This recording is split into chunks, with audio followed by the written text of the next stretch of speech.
అనగనగా ఒక రాజుగారికి లెక్కలేనన్ని ఆవులు ఉండేవి. ప్రతిరోజు పశువుల కాపర్లు వాటిని కొండ ప్రాంతంలోని పచ్చిక బయళ్లకు తీసుకెళ్లేవారు. కాని సాయంత్రం తిరిగి వచ్చేసరికి ఆవుల సంఖ్య తగ్గిపోతుండేది. రాజుగారికి ఇది చాలా ఆశ్చర్యంగా మరియు ఆందోళనగా అనిపించింది.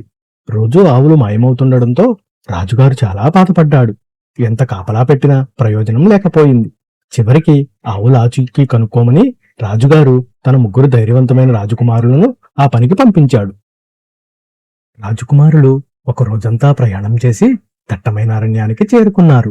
అక్కడ ఒక వికారంతో ఉన్న విచిత్రమైన స్త్రీ వారిని చూసి, నాయనులారా, ఎక్కడికి వెళుతున్నారు అని మృదువుగా అడిగింది. ఆమె మాటలకు రాజకుమారులు కోపంగా స్పందించారు. మేం ఎక్కడికి వెళితే నీకేం, నీ దారిని నువ్వు వెళ్ళు అని గట్టిగా చెప్పారు. ఆ స్త్రీ బాధగా గొనుక్కుంటూ అక్కడి నుంచి నడుచుకుంటూ వెళ్లిపోయింది.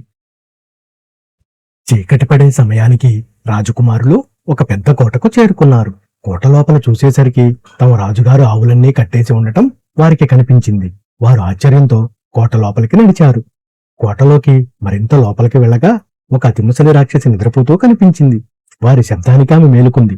రాజకుమారులు ఆమెతో, అవ్వా, మాకు పని ఇవ్వు, ఇక్కడే ఉంటాం అని అన్నారు. రాక్షసి వారి ఉద్దేశం గ్రహించి తెలివిగా నటిస్తూ, సరే అబ్బాయిలు, ముందుగా ఆవుపాలు పితుక్కురండి అని చెప్పింది. రాజకుమారులు ఏమాత్రం అనుమానం లేకుండా పాలు పితకటం మొదలుపెట్టారు. రాజకుమారులు పాలు తీసుకొచ్చి రాక్షసి ఆ పాలను మరిగించి 3 పాత్రల్లో పోసింది. అయితే అందులో విషం కలిపింది. అబ్బాయిలు, ఆకలిగా ఉంది కదా, ముందుగా ఈ పాలు తాగండి అని ప్రేమగా చెప్పింది. రాక్షసి మాయ తెలియని రాజకుమారులు ఆ పాలు తాగేశారు. విషం ప్రభావంతో వారు వెంటనే కింద పడిపోయి స్పృహ కోల్పోయారు. రాక్షసి వారిని ఒక పెద్ద పెట్టెలో దాచింది. రాజుగారికి తన కుమారుల గురించి వార్త రాకపోవడంతో చాలా దిగులు పట్టుకుంది. రాజభవనంలో గోవిందుడు అనే ధైర్యవంతమైన పశువుల కాపరి ఉండేవాడు. అతడు రాజుగారి దగ్గరికి వెళ్లి నిజం తెలుసుకువస్తానని చెప్పాడు. రాజుగారి అనుమతి తీసుకుని గోవిందుడు కూడా అదే దారిలో ప్రయాణం మొదలుపెట్టాడు. అరణ్యంలో కొంత దూరం వెళ్లిన తర్వాత అతనికి కూడా వికారం గల అదే స్త్రీ ఎదురుపడింది. నాయనా, ఎక్కడికి వెళుతున్నావు అని స్త్రీ అడిగింది. గోవిందుడు వినయంగా తన ప్రయాణం గురించి అన్నీ వివరంగా చెప్పాడు. అతని మంచితనం చూసి ఆ స్త్రీ అతనికి సహాయం చేయాలని నిర్ణయించింది. ఆమె చెప్తూ, ఇంకొంచెం ముందుకు వెళ్తే ఒక కోట ఉంటుంది. అక్కడ ఒక ముసలి రాక్షసి ఉంది. ఆమె మీ రాజుగారి ఆవులను, మీ రాజకుమారులను కూడా బహుశా ఏదో చేసి ఉండొచ్చు. గోవిందుడికి ఒక మాయాపండు 3 రాళ్లు ఇచ్చింది. ఈ పండు ఏదైనా ప్రమాదం వస్తే నీకు ముందుగా చెబుతుంది మరియు చనిపోయిన వారిని బ్రతికిస్తుంది. ఈ రాళ్లు నీకు అవసరమైన అడ్డంకులను తొలగిస్తాయి. ఆ స్త్రీ ఇచ్చిన మాయాపండు 3 రాళ్లను జాగ్రత్తగా తీసుకుని గోవిందుడు కోట వైపు బయలుదేరాడు. కొద్దిసేపటికే అతను ఆ భయంకరమైన కోట దగ్గరకు చేరుకున్నాడు. కోటలోకి వెళ్లిన గోవిందుడు ముసలి రాక్షసిని చూసి, అవ్వా, నాకు ఏదైనా పని ఇస్తావా, ఇక్కడే ఉండి పనిచేస్తాను అని వినయంగా అడిగాడు. రాక్షసి అతని ఉద్దేశం గ్రహించి కపటంగా నవ్వింది. రాక్షసి అతనికి పాలు తీసుకొచ్చి, బాబూ, ముందుగా ఇవి తాగు అని చెప్పింది. అదే సమయంలో గోవిందుడి చేతిలో ఉన్న పండు అకస్మాత్తుగా మాట్లాడి, తాగకు, అందులో విషం ఉంది అని హెచ్చరించింది.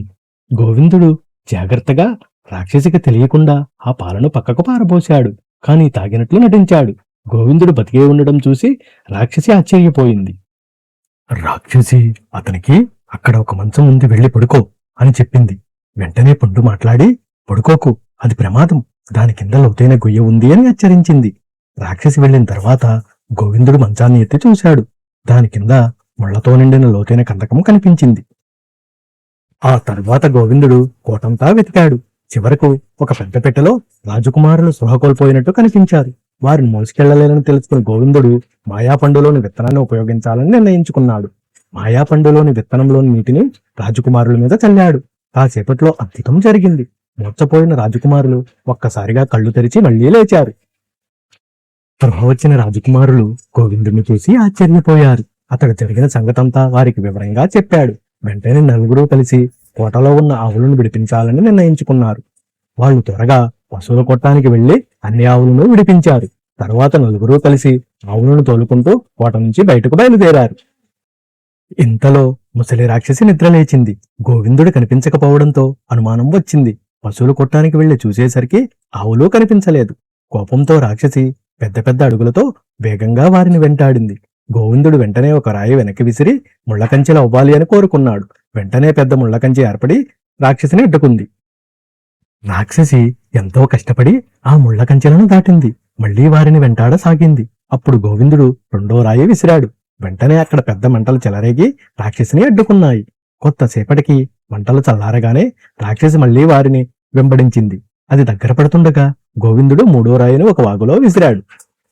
వాగు ఒక్కసారిగా ఉప్పొంగి పెద్ద ప్రవాహంగా మారింది. అయినా రాక్షసి కోపంతో వాగులోకి దిగి వారిని పట్టుకోవాలని ప్రయత్నించింది.